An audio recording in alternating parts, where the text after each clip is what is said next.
Hello, my name is Square, and welcome to this short tutorial on how to use the new, or well, not so new, fighters in EVE Online that were introduced with the Citadel patch. This is basically a starting tutorial for anyone who's either new to carriers or anyone who's come back from a hiatus only to realize that there's no drone bay. Instead, you're seeing this little weird thing. So I was hoping to help you guys out and let you get a hang of how to use the new interface. So let's undock, and we'll show you how the UI works.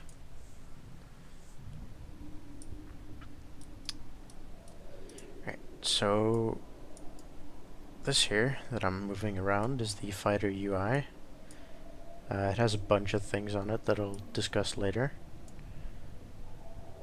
But let me just get it back to where... Okay, so this is when you first get into your new capital, or old capital, you'll find it looking exactly like it used to. Except there's no drone bay, and you may be wondering, how the hell do I access this thing? How do I launch my fighters? How do I make them do things? And that's fairly simple, but it's one hard stepping stone that is not so obvious. So you'll want to click this little button right here next to the capacitor. And this will bring up the fighter UI. Here you can see the 3 flights of fighters that I have loaded in my launch tubes. By the way you do this is very simple. You unload fighters by dragging them from the fighter bay into the from the launch tube into the fighter bay, and well, vice versa. They load one at a time, but it's fairly quick, so you quick switching between fighters like support fighters and light fighters and interceptors and stuff like that is fairly simple. While I'm in this window, I might as well also tell you that you can actually launch the fighters by clicking individually these launch arrows. Let's do that here. See there, we have our first flight of dragonflies going out into space. Let's pull that guy back in. And you see here, it's refueling. We'll talk more about that later. But yeah, this is basically how you work around this. Just dragging and dropping, sort of simple interaction. One thing you might also want to know is that carriers can only have 3 flights of light fighters loaded at any given time, and only 1 flight of support fighters. So if you were to have a 4th launch tube right here, like that you may want to load with sirens or whatever, you can do that, but since this one only has 3, you can either configure it with 3 flights of any of the 2 types of light fighters and then a support, or just go one of the 2 types of light fighter in each of the slots. This will become more important for super users, because you still have the 3 light fighters, 3 heavy fighters, and 2 support fighter limits in your launch tubes there. So it's definitely something you're gonna want to pay attention to, the way you set up your launch tubes, because you can't. It's a finite amount of space you have in your fighter bay. Now, on to the fighter UI. It's not much use when it's sitting right on top of the module tabs. It's sort of in the way there. This is also very simple. You just drag and drop it anywhere you like. I like to keep it compact so I can have a full view of all the stuff going on that I need to pay attention to. So on this fighter UI, you have 3 different buttons, well, very sort of evident in their use. This opens and closes the fighter bay window. This thing launches all fighters, and this thing recalls all the fighters. So really quickly on the subject of refueling fighters, basically, well, it's really simple. When you recall the fighters, you get this little refueling timer, and what this means is your fighters are rearming their charge weapons. In the case of a light fighter, this is the heavy rocket salvo. If you look at the ability in the show info window, you can see here that the charge ability has a rearm duration per charge of 4 seconds. And, well, yeah, it's pretty self-evident from there on. So let's find ourselves a nice little haven and test these guys out. There's a lot of micro that you have to manage, and you have to pay attention to the UI, since the fighters tend to take a lot of damage from the especially the frigates and destroyers if you're running sanctums. So without further ado, I'll see you there. Oop. Oop. Walk in on that one.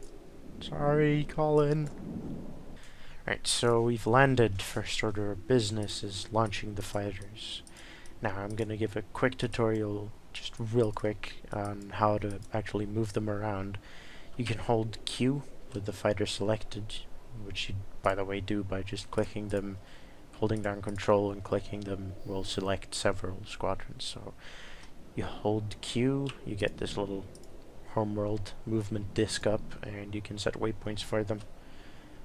Holding W and clicking will set them to orbit at whatever orbit you set as standard. So set default to 2, I have it set to 250. That makes them hug it right nice and close. And now let's start shooting it. So what you have here is the main weapon, which is in this case the blaster cannons, because they're dragonflies. Here you have the tertiary, well, so technically it's a secondary weapon, but it's a tertiary ability, which is the rocket salvo. I will, in this case, access that by having all of them selected and pressing F3. As you see, our battleship friend got blapped by a cycle of blasters and a cycle of missiles or rockets. This is very useful for killing battleships while running and sort of applying a large burst of damage to any nasty little Orthrus you might have pointing you. Regardless, here you see what I mean with fighters taking damage. You have 8 undamaged fighters in this squadron, and 1 is 13% and counting damaged. What's shooting them is presumably, in this case, everything, because nothing's redboxing me. So I'll go ahead and deal with the pesky little frigates first, because they apply more damage to the fighters. As you see now, the micro warp drive temporarily increases squadron speed and signature radius. This is really useful for moving your fighters around in cloud havens. This is a rock haven, but cloud havens, the nasties usually tend to spread out quite a bit, and that ends up leaving the fighters running after them. Right, and I might also mention at this point, from a fitting perspective and fighter usage, you should probably have a network sensor array fitted. What this does is up your scan res by 500%, which is a notable difference above the modest 200 that you get out of a standard carrier. Um, this is pretty much a must-have for any router. Uh, you can choose to or not to have it on your PvP carrier, but that's something I'll talk more about in another video.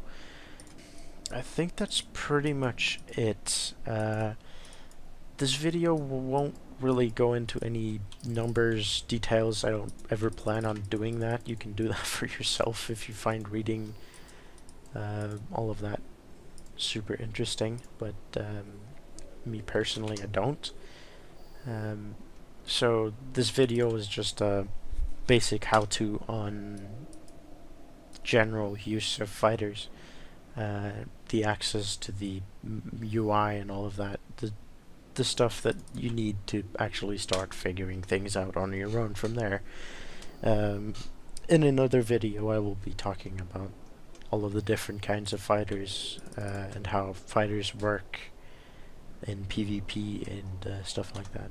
And with all of that said, I hope all the talking I did at least helped someone out, at least with figuring out the new fighters and how they work, if someone had trouble accessing the actual UI and everything. I hope this video proved useful, and now let's cue my goofy outro. Thanks for watching.